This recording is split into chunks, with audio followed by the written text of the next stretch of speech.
cũng mà quan thèm đấy mà mở nè mà ăn tay gì ta làm con này là thèm thì vô rồi tay cái vậy sắp mấy giây đọc tập á mau xí đọc tắt thấy miền cù mùi đây thì mình bật cù đi thằng nơi nào đi chơi đi bên toàn đăng rồi đo đi cái miền đi mình đo chặt lực muốn rồi hết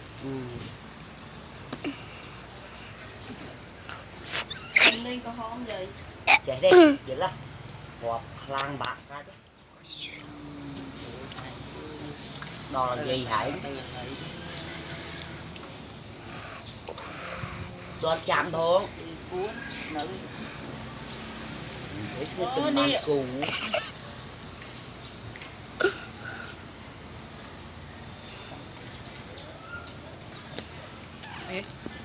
muốn không nào đại bàn cù con tôi